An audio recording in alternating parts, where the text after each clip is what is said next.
Iglesia, Alianza Cristiana y Misionera, Providencia.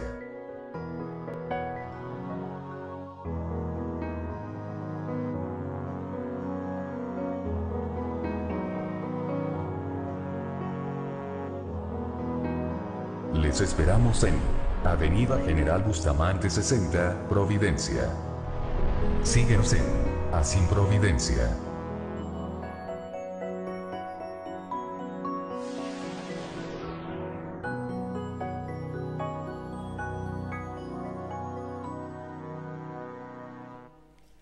Por tanto, de la manera que habéis recibido al Señor Jesucristo, andad en Él, arraigados y sobreedificados en Él, y confirmados en la fe, así como habéis sido enseñados, abundando en acciones de gracias. Mirad que nadie os engañe por medio de filosofías y huecas sutilezas basadas en las tradiciones de los hombres, conforme a los elementos del mundo y no según Cristo. Señor, gracias por tu palabra. Que tu Espíritu nos ilumine, Señor. En el nombre de Jesús. Amén. Amén.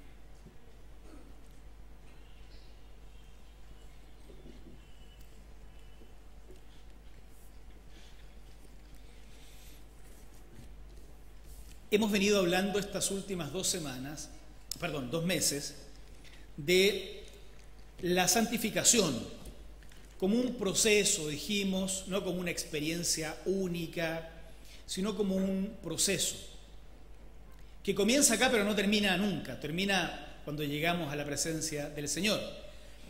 Y estamos terminando estos 2 meses, ya vamos a empezar a hablar a partir del próximo domingo de la consagración, del compromiso, de la identidad, cuánto nos identificamos con el Señor.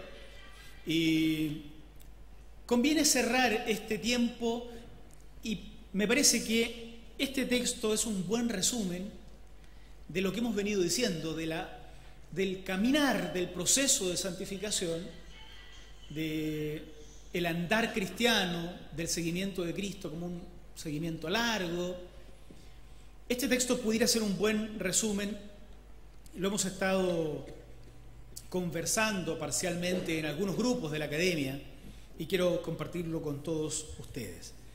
Hay 2 elementos que me parece relevante de este fragmento que leímos, versículos 6 al 8, 2 elementos que hacen a la comprensión de lo que es también el seguimiento de Jesucristo. Primero, el seguimiento de Jesucristo, el discipulado, y la santificación, por tanto, es o puede ser descrita como un andar, como un caminar. Quienes somos estamos viviendo el Evangelio en esta generación, hemos reído y hemos recibido la risa también de aquellos que de alguna manera personifican en algunas o caracterizan en algunas representaciones a los canutos. Hoy día ya uno no se ofende con la palabra canuto. Antiguamente parece que esto era una ofensa para los evangélicos. Y en la medida que hemos ido comprendiendo el origen de este concepto, ¿no? Canut de Bond, un gran predicador que predicaba en procesiones en las calles en el norte, un gran predicador metodista,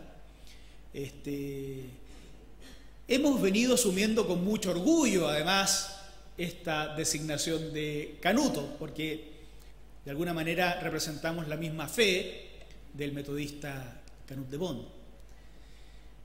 Pero además, y esto lo hemos compartido todos, nos reímos de nosotros mismos, que eso está muy bueno. Y esto es muy de los chilenos, reírnos de nuestras propias desgracias, como decimos. Y nos reímos, entre otras cosas, de la jerga que usamos nosotros mismos para expresar nuestra fe. ¿Su marido camina o no camina? Bueno, eso que pasó, eso es lo que nos pasa. Sí, camina, pero no, ya no camina. Su hijo. No, ya no camina. Y todos entendemos, los que somos evangélicos, a qué nos referimos, ¿no? Estamos preguntando si acaso persevera en la fe, si se mantiene o no. El texto que estamos leyendo le da la razón a esa expresión. Nosotros nos reímos porque entre nosotros nos entendemos y otros no nos entienden a veces. Pero no significa que estas expresiones tan evangélicas carezcan de su sustento. En efecto, lo que dice nuestro texto acá es: así como han recibido a Cristo o habiendo recibido al Señor Jesucristo, caminen en Él. O sea, el seguimiento de Jesucristo, el discipulado, el proceso de santificación es descrito acá como un caminar, como un andar.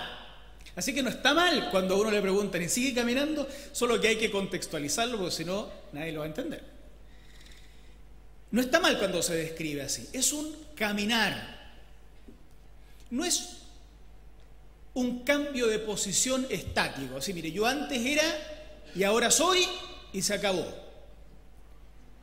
No, yo antes no era de Cristo, ahora soy de Cristo, pero ahora que soy de Cristo, camino en la senda de Jesucristo. El discípulo de Jesucristo no se define solo por una afiliación. Yo firmé el libro de la Alianza Cristiana y Misionera y tengo hasta la foto. No es suficiente. Tal vez así partimos. Quienes se están integrando a nuestra iglesia o vienen hace poco tiempo a la iglesia, es bueno que reciban esta invitación desde el comienzo. Qué bueno que podemos congregarnos, sean invitados a caminar junto a nosotros. O hacernos caminar si es que alguno de los más antiguos está medio estancado. Porque la fe entonces se trata de un caminar, no de un cambio de afiliación sencillamente. Ahora me hago creyente, ya firmé, puedo morir en paz. Claro, puede morir en paz. Pero ser un discípulo de Jesucristo no es solo firmar el traspaso. Es transitar, caminar, avanzar. No cualquier caminar. Miren nuestro texto en el versículo 7. Habiendo recibido a Cristo, caminen en Él o anden en Él, arraigados y sobreedificados en Él. Alguien hacía notar en la clase del martes en la mañana, mayoritariamente de mujeres, pero también hay varones, alguien hacía notar que esto es como un crecimiento en dos sentidos. Esto de arraigados tiene que ver con las raíces, o sea, crecer hacia abajo de manera invisible, pero para dar firmeza. Como estas construcciones que hoy día vemos en todos lados y que antes de que aparezca ese edificio monstruoso, hemos visto aparecer un hoyo gigantesco, porque las bases son tan importantes como lo que viene después. O sea, lo invisible es tan relevante como lo visible y más. Entonces alguien hacía notar esto, a mí me hacía mucho sentido, porque este andar, este caminar, habiendo ya recibido a Cristo, ahora empieza lo bueno, más o menos dice Pablo, caminen echando raíces profundas, crezcan hacia abajo. Pero no solo lo invisible debe ser fuerte, también crezcan hacia arriba, arraigados y sobreedificados. Es un caminar arraigándose, que no venga un viento y nos tire al suelo, que no venga una moda y nos bote, que no venga un terremoto, palabra que los chilenos conocemos bien, y los extranjeros residentes acá también, y nos haga perder el centro.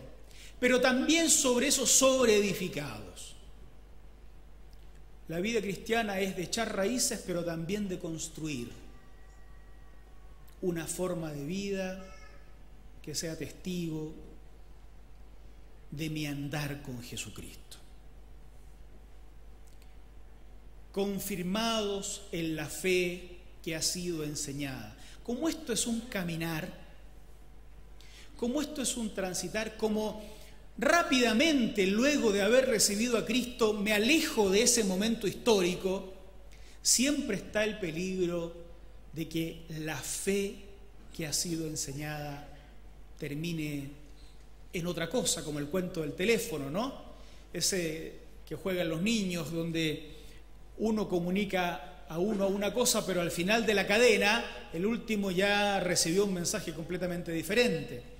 Pudiera ser que aquel que inicia su peregrinaje en la fe, que aquel que inicia su andar, habiendo empezado en Cristo, después de algunos años termine en cualquier otra cosa. Por eso la exhortación es caminar, pero arraigados, sobreedificados, habiendo sido confirmados en la fe en la que han sido enseñadas, que es la fe de Jesucristo, la fe que el Nuevo Testamento llama la enseñanza de los apóstoles. Esto es muy interesante. Todo es muy interesante, pero hay cosas que a uno le hacen saltar ideas. No cualquier fe que diga Dios a cada rato es la fe de los apóstoles. No cualquier creencia que diga Dios es realmente una creencia en Cristo. Y hoy, por triste que parezca, no cualquier iglesia evangélica predica el Evangelio. No pretendemos ser, como Iglesia Alianza Cristiana y Misionera, el modelo de nadie. Estamos muy lejos de llegar a ser la iglesia que Dios quiere. Pero en esta lejanía uno sigue reconociendo que el Evangelio no siempre es predicado entre los evangélicos. Por eso caminen, arraigados, sobreedificados, y tomando en cuenta esta fe que ha sido enseñada, confirmados en la fe que ha sido enseñada. Ya esto da luces sobre la necesidad de que en la medida que nos alejamos del momento de la conversión, que nos alejamos en el tiempo, porque vamos transitando no solo geográficamente, transitando también cronológicamente, temporalmente, ¿no? Si alguien dice cuánto ha caminado en el Señor, este caminar en el Señor no se cuenta en kilómetros, ¿se fijan? Se cuenta en años. No es como otros caminar. Otros caminares, otras caminatas, uno las cuenta en kilómetros. ¿Cuánto caminó hoy? Caminé un montón. Recorrí todo Santiago, dice alguien. Nosotros en la fe caminamos en años. ¿Cuánto ha caminado? 20 años, 10 años, 5 años. Una semana. Y en la medida que nos alejamos temporalmente del momento de la conversión, hay que ir recordando la fe que los apóstoles nos han transmitido y que está registrada en la palabra del Señor. Así es que bueno, lo primero que salta a la vista acá es que esta santificación, este proceso de santificación en el que hemos sido insertados desde el momento en que creemos, es un andar, un caminar. Lo segundo es que este camino de santificación requiere un discernimiento activo por parte de los discípulos. Miren el versículo 8. Miren que nadie los engañe por medio de filosofías y huecas sutilezas basadas en las tradiciones de los hombres, conforme a elementos de este mundo y no según Cristo. Miren que nadie los engañe.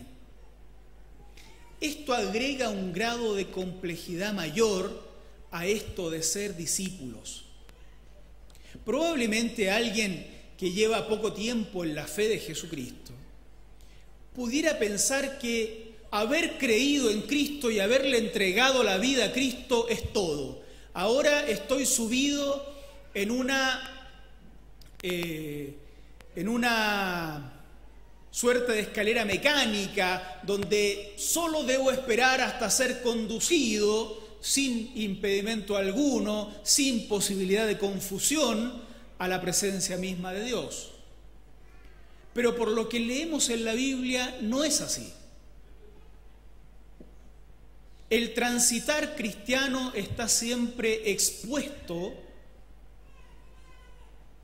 a ser interrumpido, a ser desviado, avisos ambiguos, direccionamientos engañosos, aun cuando quienes direccionen de manera engañosa lo hagan con la mejor de las intenciones.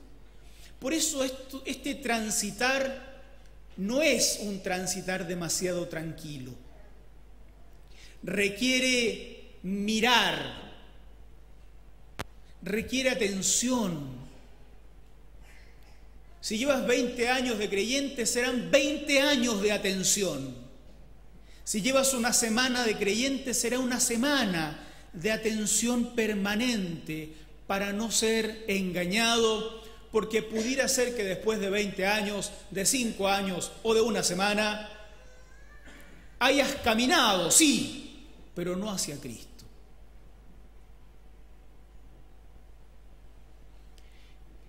Solo quiero detenerme un minuto, y ojalá pueda ser solo un minuto, porque hay una cosita que a mí me llama la atención acá y que creo que requiere aclaración. Cuando Pablo dice que no sean engañados por filosofías y huecas sutilezas basadas en las tradiciones de los hombres, ¿supone acaso Pablo que él mismo no usa la filosofía de su tiempo para expresar el mensaje? Lo explico de esta manera. La palabra de Dios, voy a usar la figura común, que desciende del cielo, tiene que llegar para ser comprendida por personas de diferentes nacionalidades, de diferentes culturas, de diferentes idiomas. O sea, una misma palabra de Dios, una única palabra de Dios, debe ser comprendida por personas que son tremendamente diferentes en sus culturas, que no hablan el idioma de Dios, y debe ser comprendida. Entonces, ¿cómo hace la palabra de Dios para ser comprendida por personas de todas partes del mundo, tan diferentes unas de otras? Esa palabra de Dios se expresa en el mundo usando filosofías, mediaciones le llamamos. Por eso la palabra de Dios puede ser expresada como fue expresada en el Antiguo Testamento en hebreo y arameo. No es que Dios hable hebreo y arameo, Dios lo habla todo, pero no es que el idioma de Dios sea hebreo y arameo. Pero Dios usa la mediación humana del lenguaje para que su palabra eterna, de otra manera incomprensible, pudiera ser comprendida por estos judíos del siglo, o estos israelitas, hebreos, del siglo VIII antes de Cristo y de toda esta época bíblica. A los chilenos tuvieron que traducirnos al castellano.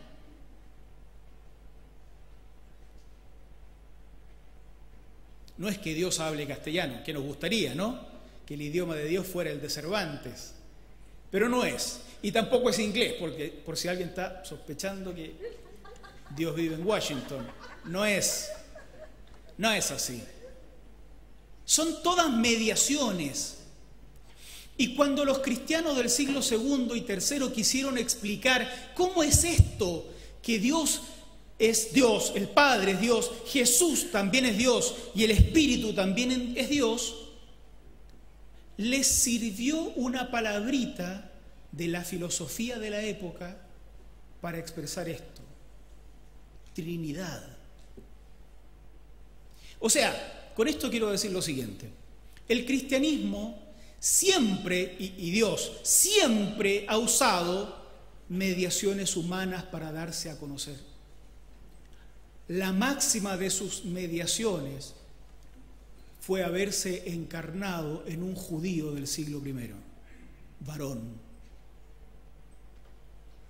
Porque si no es por Cristo, a Dios no lo hubiéramos conocido jamás.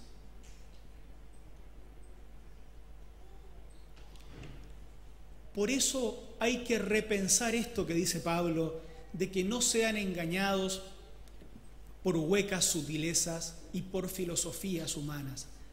Si el cristianismo siempre usó filosofías, el cristianismo siempre usó elementos del mundo para explicar la fe, porque de lo contrario tendríamos que hablar un lenguaje celestial que no entendemos. Entonces, ¿a qué se refiere Pablo?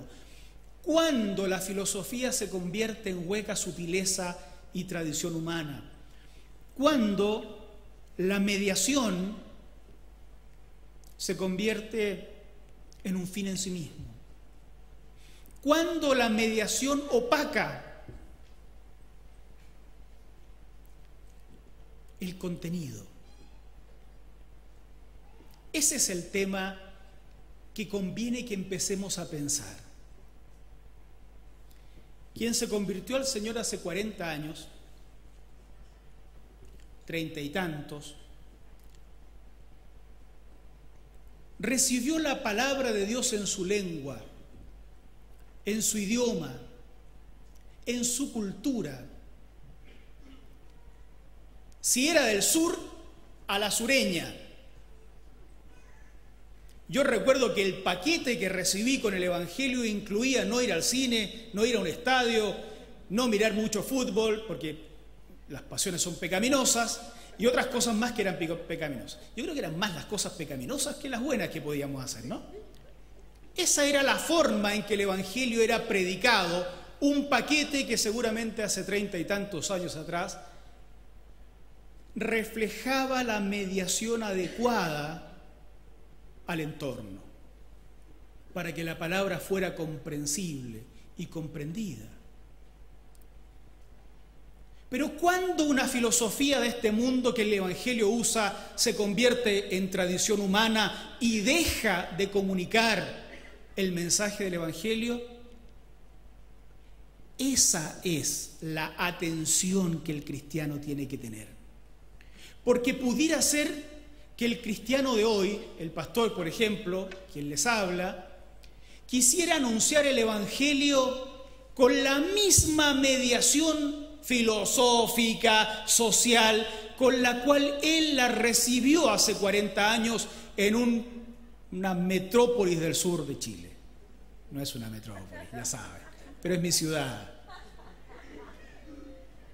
Y tratar de aplicar eso al santiaguino del siglo XXI. Y el santiaguino del siglo XXI probablemente no entendería nada. Porque si bien la palabra de Dios es una y eterna, la mediación que se usa, la filosofía que se usa es humana y probablemente ya se habrá convertido después de 40 años en tradición humana que oculta la palabra de Dios.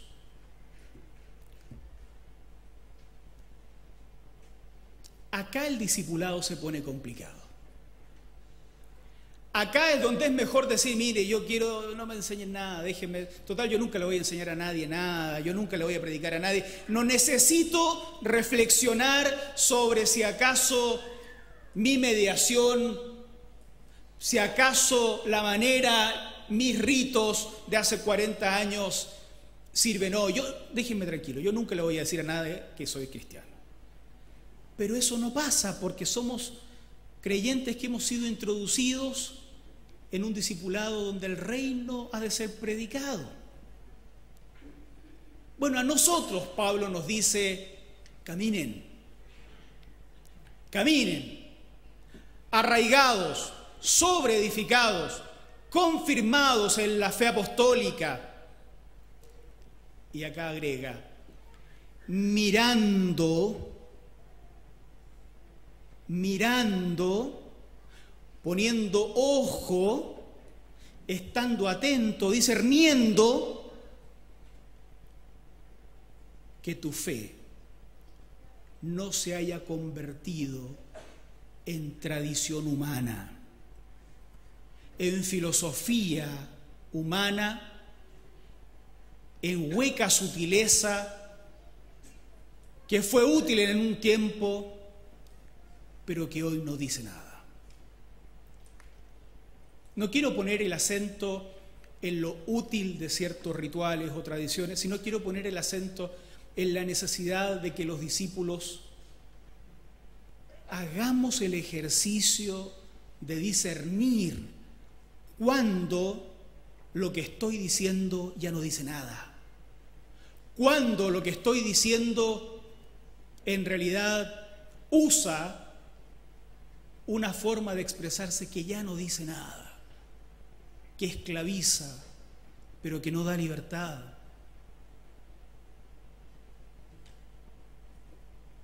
Bueno,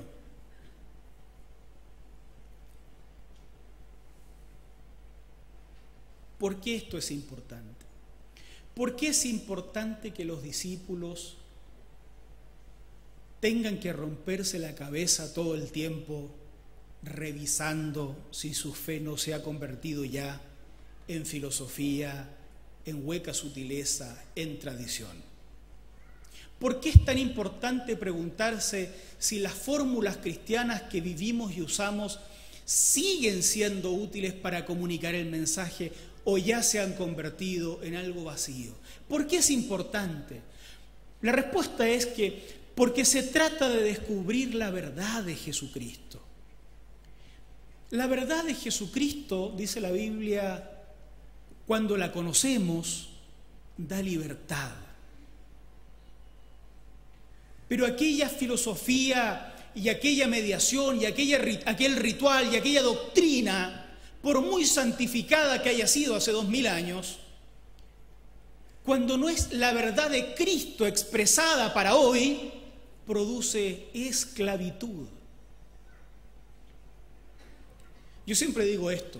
Por eso es que Jesús, cuando le dice a los fariseos, les habla tan duro y les señala que escribas y fariseos hipócritas, ¿se acuerdan? Que recorren mar y tierra para ser un prosélito y una vez que lo hacen lo convierten en 2 veces más hijo del infierno que antes.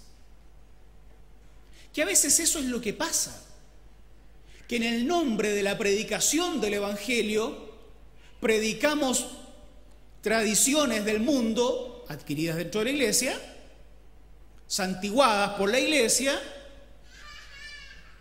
que hacen que las personas, en lugar de conocer el Evangelio, que recordémoslo, significa buena noticia, terminen conociendo una mala noticia esclavizadora. Más esclavos cuando entramos a la iglesia que antes. ¿Por qué pasa esto? Porque después de 20, 30, 40, 10, 5 o 3 años, hemos caminado. A veces hemos echado raíces, otras veces hemos sobreedificado, pero no hemos mirado. No estamos en una búsqueda de repensar la fe una y otra vez en nuestros tiempos. Hermanos queridos, quiero animarlos a estudiar la palabra de Dios, que no es lo mismo que leer la Biblia todos los días. Estudiar la palabra de Dios no es una cosa religiosa, medio mágico, que se dé solo por abrir la Biblia y leer. Estudiar la palabra de Dios es bucear en la palabra, es meterse en los textos bíblicos, complejos como son, escritos hace 2000 años, en otra cultura, en otro idioma, y tratar de cruzar el puente hermenéutico, el puente de los 2000 años, para ver cuál es la aplicación que tiene para un ciudadano del Chile del siglo XXI. Es difícil. Si fuera fácil, no hubieran gastado 27 libros del Nuevo Testamento en una y otra vez insistir en escudriñar las Sagradas Escrituras. ¿Qué pasa si no quiero darme el trabajo de actualizar la palabra? Digo, actualizarla en el sentido de aplicar la palabra al nuevo escenario, haciendo el proceso de estudio. Lo que sucede es que estaríamos diciéndole al hermano que ahora que se convirtió, tiene que comportarse como un judío del siglo I.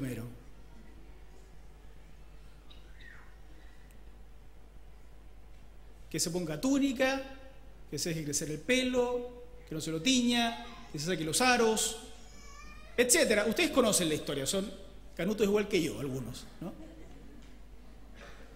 Esto pasa cuando en lugar de reconocer qué cosa de la palabra es la palabra y qué aspecto es la filosofía de su tiempo que utilizaron, no me quiero dar el trabajo de estudiar y la agarro así por encimita y la aplico.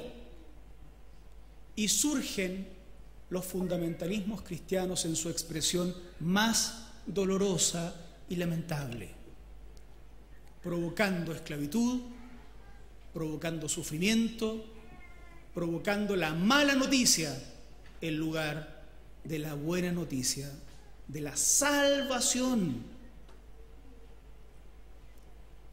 En los últimos 30 años de convertidos que tenemos algunos, 40, 50 capaz,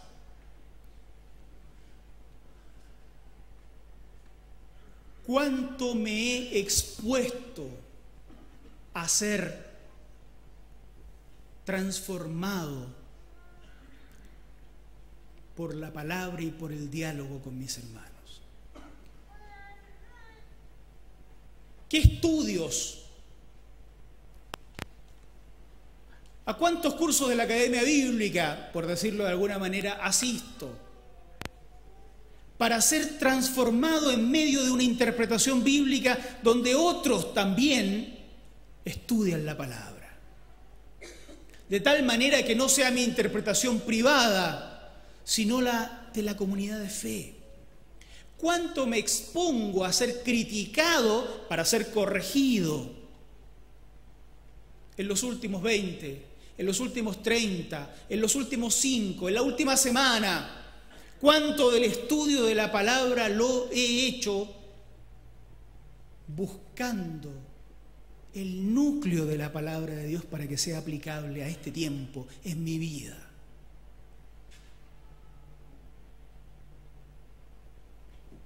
No todos pueden asistir a una academia bíblica, a muchos les queda lejos, y será tarea de la Iglesia y de nuestro liderazgo que encontremos la forma de ofrecer los espacios para que nadie sea engañado, para que todos tengan las herramientas para mirar que la fe no esté fundada en tradiciones, por muy santiguadas que estén esas tradiciones, sino en Cristo, porque Cristo no se quedó muerto hace 2000 años, sino que vive hoy y vive para siempre. Hay que trabajar en esto, hay que animarse. La palabra de Dios, por la gracia del Señor, la tenemos en nuestra lengua. Hay que escudriñarla, hay que animar a otros a escudriñar la palabra del Señor. Lamentablemente, un día domingo, el género sermón no permite ese diálogo que así tenemos en la Academia Bíblica, por ejemplo, o que tienen nuestros niños en la escuela dominical, donde todo el mundo pregunta y discute y habla y se leen otros libros. Por eso hay que proveer el espacio. Tarea nuestra, generar esos espacios.